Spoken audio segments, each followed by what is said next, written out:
அனைவருக்குமே மனமார்ந்த வணக்கங்கள். சற்று முன் கூட்டுறவு வங்கி பயிர்க்கடன் தள்ளுபடி குறித்த ஒரு மிக முக்கிய தகவல் விவசாயிகளுக்கு வெளியாகி உள்ளது. அதாவது கூட்டுறவு வங்கி பயிர்க்கடன்கள் முழுமையாக தள்ளுபடி செய்யப்படும் என்ற தேர்தல் வாக்குறுதியை தாவேகா தலைவரும் தமிழக முதலமைச்சருமான விஜய் அவர்கள் தந்திருந்தார். 2026 சட்டமன்ற தேர்தலை இலக்காக கொண்டு பல்வேறு வகையான முக்கிய அறிவிப்புகளை அவர் வெளியிட்டு இருந்தாலும் 5 ஏக்கருக்கும் குறைவாக நிலம் வைத்துள்ள விவசாயிகளின் பயிர்க்கடன் ரத்து செய்யப்படும் என்ற அறிவிப்புதான் விவசாயிகள் மத்தியில் மிகப்பெரிய வரவேற்பை பெற்றுள்ளது. முதலாவதாக தமிழக அரசின் கடன் சுமை தற்போது பல லட்சம் கோடிகளை தொட்டுள்ளது. ஒவ்வொரு ஆண்டும் பட்ஜெட்டில் வட்டி செலுத்துவதற்கே அரசு பெரிய தொகையை செலவிட வேண்டிய நிலை ஏற்பட்டு உள்ளது. இத்தகைய சூழலில் பல ஆயிரம் கோடி ரூபாய் மதிப்பிலான பயிர்க்கடன்களை தள்ளுபடி செய்வது என்பது மிகப்பெரிய சுமையாகவே அமையும். இது மாநிலத்தின் நிதி பற்றாக்குறையை மேலும் உயர்த்தி பொருளாதார சமநிலையை பாதிக்கக்கூடும் என்றே கணிக்கப்பட்டு உள்ளது. இரண்டாவதாக, ஏற்கனவே அறிவிக்கப்பட்ட பல்வேறு நலத்திட்டங்களுக்கே நிதி ஒதுக்கீடு செய்வதில் அரசுக்கு மிகப்பெரிய சவால்கள் இருக்கப் போகிறது. குறிப்பாக அரசு ஊழியர்களின் நீண்ட கால கோரிக்கையான பழைய ஓய்வூதிய திட்டம், பல்வேறு மானிய திட்டங்கள் போன்றவை நிலுவையில் இருக்கும்போது புதிதாக ஒரு பெரிய அளவிலான தள்ளுபடி திட்டத்தை கொண்டு வருவது நிர்வாக ரீதியிலான சிக்கல்களை ஏற்படுத்தும். மற்ற வளர்ச்சி திட்டங்களுக்கான நிதியை இதற்காக மாற்ற வேண்டிய நிலையும் உருவாகலாம். மூன்றாவதாக, கூட்டுறவு வங்கிகளில் நிதி நிலையும் இங்கே முக்கியமானதாக பார்க்கப்படுகிறது. விவசாயிகள் வாங்கிய கடனை அரசு தள்ளுபடி செய்தால் அதற்கான இழப்பீட்டு தொகையை அரசு உடனடியாக கூட்டுறவு வங்கிகளுக்கு வழங்கியே ஆக வேண்டும்.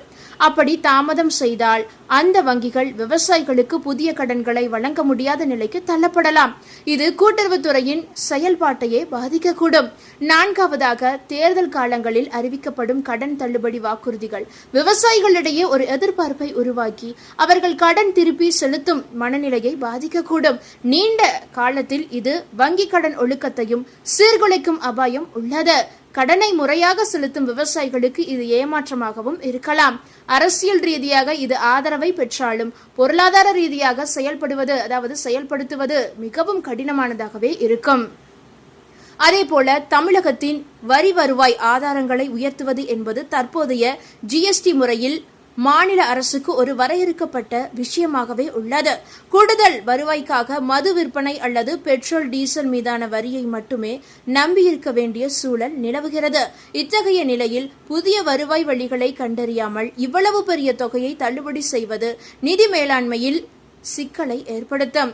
அதேபோல விவசாயத்துறையில் தொழில்நுட்ப முதலீடுகள் மற்றும் பாசன வசதிகளை மேம்படுத்துவதற்கு தேவையான நிதியை இத்தகைய கடன் தள்ளுபடி திட்டங்கள் விலக்கிவிடும் அபாயமும் உள்ளது. நீண்ட கால அடிப்படையில் விவசாயிகளின் வாழ்வாதாரத்தை உயர்த்த கட்டமைப்பு வசதிகளே முக்கியம் என பொருளாதார வல்லுநர்கள் சுட்டிக்காட்டி வருகின்றனர். எனவே உடனடி பலனை தரும் கடன் தள்ளுபடிக்கும் நீண்ட கால வளர்ச்சிக்கும் இடையே ஒரு சமநிலையை அரசு எட்ட வேண்டி இருக்கும். இந்த திட்டத்தை செயல்படுத்துவதில் உள்ள தகுதியான பயனாளிகளை கண்டறிவதும் ஒரு சவாலான பணியாகவே இருக்க போகிறது. 5 ஏக்கருக்கும் குறைவாக நிலம் வைத்துள்ள உண்மையான குறு மற்றும் சிறு விவசாயிகள் எத்தனை பேர், அவர்களின் ஒட்டுமொத்த கடன் தொகை எவ்வளவு போன்ற துல்லியமான தரவுகளை திரட்டி அதற்கேற்ப நிதி ஒதுக்கீடு செய்ய வேண்டும். இதில் ஏற்படும் குளறுபடிகள் திட்டத்தின் நோக்கத்தையே சிதைத்துவிடும் வாய்ப்புகளும் உள்ளது. மத்திய அரசிடமிருந்து வரவேண்டிய நிதி பங்கீடு மற்றும் பேரிடர் கால நிதி உதவிகளில் நிலவும் தாமதமும் இத்தகைய வாக்குறுதிகளை நிறைவேற்றுவதில் பின்னடைவை ஏற்படுத்தும். மாநில அரசின் சொந்த நிதியை மட்டுமே நம்பி இவ்வளவு பெரிய வாக்குறுதியை செயல்படுத்துவது என்பது ஒரு புதிய கட்சிக்கு நிர்வாக ரீதியாக மிகப்பெரிய அக்னி பரீட்சையாகவே அமையும். தமிழக அரசின் தற்போதைய நிதி நெருக்கடி மற்றும் கடன் சுமையை கணக்கில் கொண்டால் இவ்வளவு பெரிய தொகையை தள்ளுபடி செய்வது என்பது அரசுக்கு மிகப்பெரிய நிதி சவாலாகவே இருக்கும்.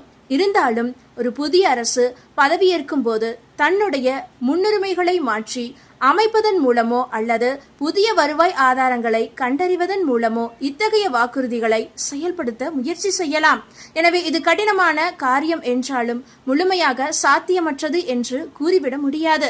பொறுத்திருந்து பார்ப்போம். இந்த தகவல் உங்களுக்கு பயனுள்ளதாக இருந்தால் மறக்காம இந்த வீடியோவை லைக் பண்ணி உங்களுடைய ஃப்ரெண்ட்ஸுக்கும் ஃபேமிலிக்கும் ஷேர் பண்ணி விட்டுருங்க. கவர்மெண்ட்டுடைய நலத்திட்டங்கள் பற்றிய அடுத்தடுத்த அப்டேட்டுகளை உடனுக்குடன் குயிக் அப்டேட்டுகளாக தெரிந்து கொள்ள மறக்காம நம்மளுடைய இந்த குட்டி இன்ஃபோ சேனலை இப்பவே சப்ஸ்கிரைப் பண்ணிக்கங்க. நன்றி நண்பர்களே.